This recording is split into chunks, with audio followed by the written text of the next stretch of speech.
running on CNN last night and has been running for months. 2 commercials, twin commercials for Qwest, which is a communications company. You know, ride the light, fiber optics, I've digital seen it. communications. I've seen it. All right. You've seen the one with the fisherman in the boat? Sure. And the brilliant flaming Tunguska-sized asteroid entering the atmosphere, and everything goes into slow-mo, and it's very stylized. Yes. The other commercial with the young blonde, with the horse, Yes. and the stark landscape, and the pyramid-shaped mountains, and she takes this disc-shaped stone, and she flings it across the water, skipping it across the water, and there's this gorgeous shot from under the water as this disc-shaped stone skips, and there are these zeros and ones, obviously communications from the flying saucer-type stone skipping across the water with lightnings flashing around the horse. The horse, of course, is Pegasus. The horse, of course. It is the lightning of Jove that Pegasus was supposed to stand for.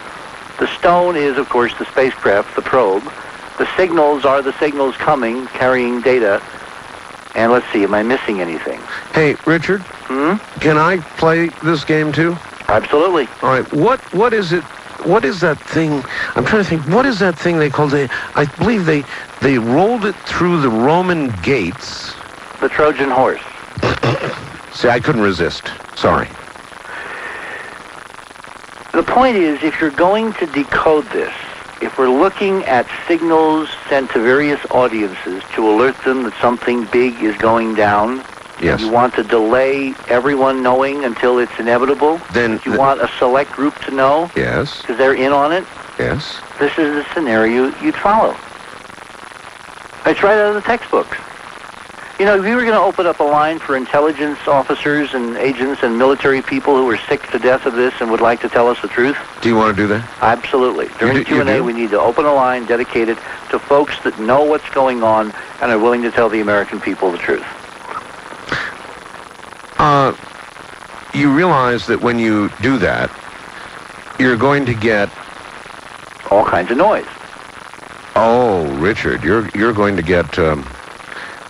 Well, I'm perfectly willing to do it, but I'm telling you right now that what you're going to get, it's going to be entertaining, and then some of it, some of it might be the real McCoy. Yeah, and remember, we are holding information back. We have a way of testing whether it's true or false. And every night after I've done the show, this week it's been kind of Art and Dick. Well, yeah, in the first hour, updates mostly. Yep. Yes. I have gotten calls from intelligence sources providing additional data on the projected landing on December 7th. Project Samson. NASA near with December 7th is one of the phrases that was used. And December 7th, by the way, folks, is a 19.5 ceremonial Egyptian calendar date. That's, by the way, the day that Pearl Harbor was attacked, as you all know. Yes. All right. Land of the Rising Sun. See, it fits right in with my Trojan horse thing. Yeah, but where was Pearl Harbor? Hawaii. And where is Hawaii? In the Pacific.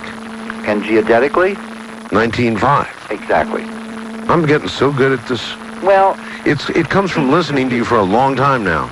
Look, part of me smiles when you make these comments, and part of me really gets irritated because I am a serious person, Art. I have been conducting a serious investigation. Life is short, Richard. You got to have some fun. I mean, I have learned from you. I listen to you. Maybe Ed Dames is the fun. Maybe blowing up the sun is fun, but I have been very serious, and my colleagues are serious, and this is a serious investigation. Well, I gave the right answer, didn't I? 19.5. It is a pattern.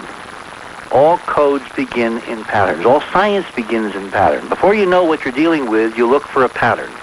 We have found a staggering pattern that is so overwhelmingly recursive. I would please recommend that in your copious spare time, you go to the web and you download the Call from Pegasus link that we have there. Well, you've got to give an explanation, I think, of the three signals that we do know about, or we think we know about, England, Japan, and Australia, and how they link in a way that makes sense. It's back to, Art, if you build it, they will come.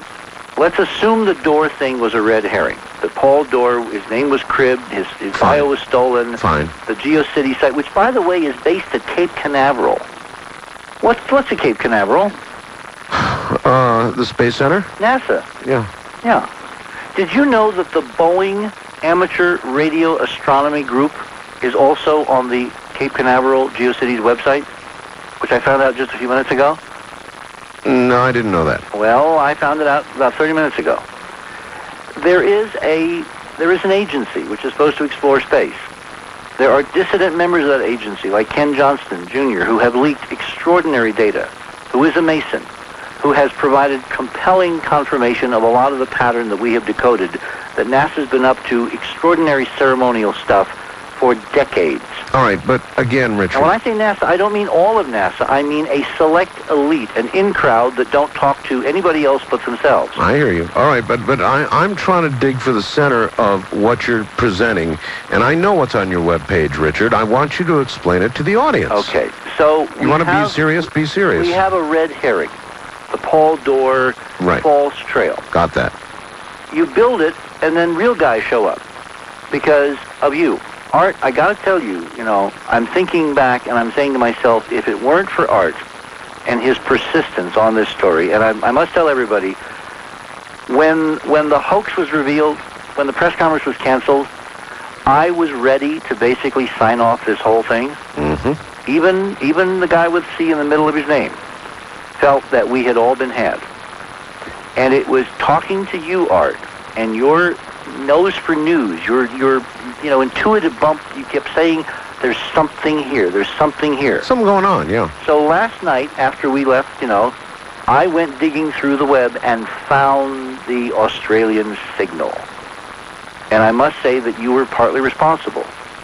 Because after you're at this for 15 years, and no one seems to give a damn, and the agency goes on and pull the wool over everybody's eyes and make cat box images out of extraordinary data on Mars, you get a little bit tired.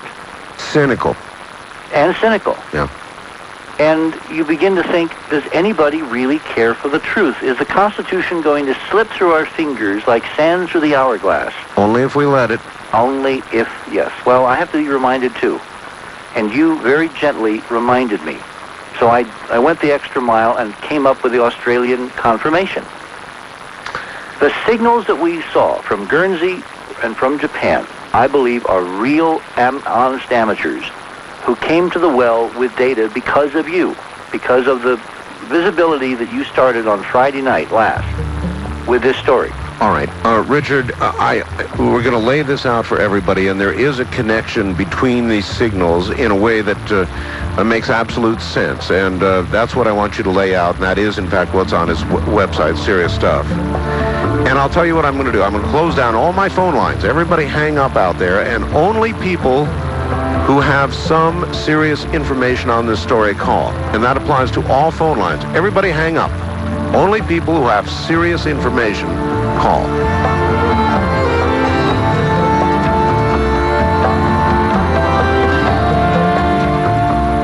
Chicago's only News Talk Radio. News Talk 89 WLS. So that applies to all phone lines now. They are hereby shut down for calls for any other reason.